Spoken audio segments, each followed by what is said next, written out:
ఆంధ్రప్రదేశ్లో petrol diesel లేక ప్రజలు ఇబ్బందులు పడుతున్నారు. ప్రజల సమస్యలు తీర్చాల్సిన మంత్రులు మాత్రం ఎందుకు ఆచూకీ లేరు అనే ప్రశ్నలు వినిపిస్తూ ఉన్నాయి. ఏపీ కేబినెట్లో ముఖ్యమంత్రితో సహా మొత్తం 25 మంది మంత్రులు ఉన్నారు. అందులో 6 మంత్రులు విదేశీ పర్యటనల్లో ఉన్నారు. మరి మిగిలిన మంత్రులు ఈ సమయంలో ఎక్కడున్నారు? ఎందుకు డీజిల్ కొరతపై దృష్టి పెట్టడం లేదు అనే ప్రశ్నలు వస్తూ ఉన్నాయి. క్షేత్రస్థాయిలో ఎందుకు పర్యటించడం లేదు?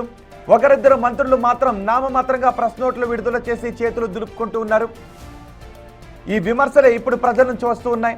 టెలికాన్ఫరెన్స్ నిర్వహించడం తప్ప ఏమీ చేయడం లేదనే ఆరోపణలు వస్తూ ఉన్నాయి. సీఎం చంద్రబాబు మాత్రమే నిత్యం డీజిల్ పెట్రోల్ కొరతపై సమీక్షలు చేస్తూ ఉన్నారు. డీజిల్ కొరత లేదు అని కేవలం ప్రకటనల రూపంలో మాత్రమే మిగిలిన మంత్రులు చెబుతున్నారు. అది కూడా ఒకరిద్దరు. కానీ క్షేత్రస్థాయిలోకి వచ్చి భరోసా కల్పించే ప్రయత్నం చేయడం లేదు. దీంతో ప్రజల్లో ప్యానిక్కి గురవుతున్నారు అనే మాటలు వినిపిస్తున్నాయి. మా ప్రతినిధి శివ మనకు అందుబాటులో ఉన్నారు. శివ, ప్రజలు ఇలా ప్యానిక్ బయింగ్ చేస్తూ ఉన్నారు. పెట్రోల్ బంకుల దగ్గర నో స్టాక్ బోర్డులు కనిపిస్తూ ఉన్నాయి. కానీ మంత్రులు ఏం చేస్తున్నారు? క్షేత్రస్థాయిలోకి వచ్చి డీజిల్ కొరత లేదు, ప్యానిక్ బయింగ్ చేయొద్దు అనే భరోసాను కల్పించడంలో ఎందుకు విఫలమవుతున్నారు?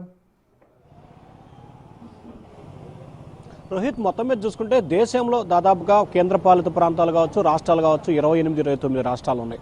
కానీ దేశంలో ఏ రాష్ట్రంలో లేని డీజిల్ కొరత ఆంధ్రప్రదేశ్లో 4 రోజులుగా సామాన్య ప్రజల నుంచి పెద్దల వరకు కూడా పట్టి పీడిస్తుంది. డీజిల్ పెట్రోల్ సమస్య ప్రతి ఒక్కరికి కూడా చాలా ఇబ్బందికర పరిస్థితి ఏర్పడుతుంది.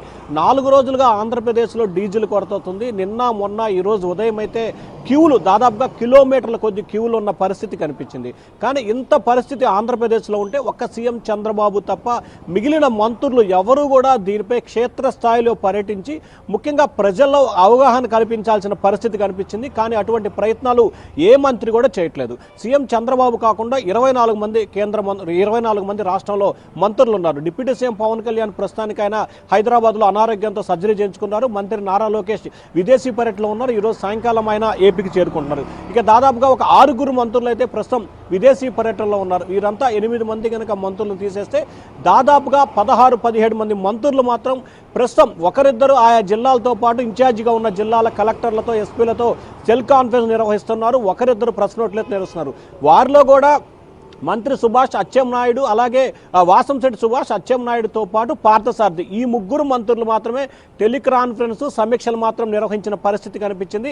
రవాణా శాఖ మంత్రికి సంబంధించి మంత్రి రాంప్రసాద్ రెడ్డి అయితే నిన్న మొన్న ఎక్కడా కూడా స్పందించిన దాఖలాల్లో కొద్దిసేపు క్రితం మాత్రం ఆయన ఒక ప్రెస్ నోట్ విడుదల చేశారు. డీజిల్ ప్రజలకి ఇబ్బందులు లేకుండా చూడాలి, ఒకవేళ ఇబ్బందికర పరిస్థితులు ఏర్పడితే కఠిన చర్యలు తీసుకుంటామని చెప్పి ప్రెస్ నోట్ విడుదల చేసిన పరిస్థితి కనిపించింది.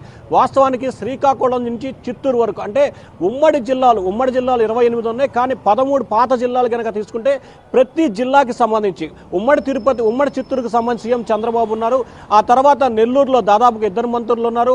అనంతపురంలో 3 ఉన్నారు. కడపలో 1 ఉన్నారు. కర్నూలులో 3 మంత్రులు ఉన్నారు. అలాగే ప్రకాశంలో 2, గుంటూరులో 2, కృష్ణాలో 2, పశ్చిమ గోదావరి, తూర్పు గోదావరిలో 4, విశాఖపట్నంలో 1, శ్రీకాకుళం, విజయనగరంలో ఇట్లా దాదాపుగా 24 మంది మంత్రులు ఉంటే 6 మంత్రులు విదేశీ పర్యటనలో ఉన్నారు.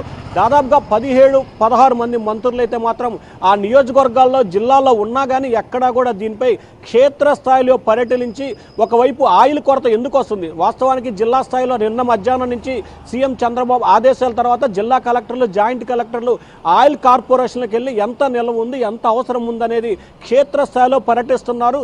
దానికి సంబంధించిన ఏర్పాట్లు చేస్తున్నారు. కానీ మంత్రులు మాత్రం ఎక్కడ అసలు వాస్తవానికి ఆ జిల్లా వారున్న సొంత జిల్లా కావచ్చు, లేకపోతే ఇన్ఛార్జ్ మంత్రిగా ఉన్న జిల్లా కావచ్చు, అసలు ప్రతిరోజు ఎన్ని వేల లీటర్లు డీజిల్ అవసరం అవుతుంది, ఎంత స్టాక్ ఉంది, ఎంత సప్లై అవుతుంది, ఎందుకు ఇంత ప్యానిక్ అవుతుంది అనే దానికి సంబంధించి ఒక్క మంత్రి కూడా ఇప్పటివరకు అధికారిక సమీక్ష చేసిన దాఖలాలు లేవు. మొత్తం మీద చూసుకుంటే మంత్రుల తీరు పట్ల ఆంధ్రప్రదేశ్ ప్రజలైతే తీవ్రస్థాయిలో విమర్శల వర్షాన్ని గుప్పిస్తుంది. ఎందుకంటే దేశంలో ఎక్కడా లేనిది ఒక ఆంధ్రప్రదేశ్లో డీజిల్ కొడుతున్నప్పుడు మంత్రులు బాధ్యతగా తీసుకొని ప్రజల సమస్యల పరిష్కారం చేయడంలో కీలకమైన పాత్ర పోషించాలి కదా అనేది ప్రజలైతే ప్రశ్నిస్తున్న పరిస్థితి కనిపిస్తూ ఉంది. రోహిత్.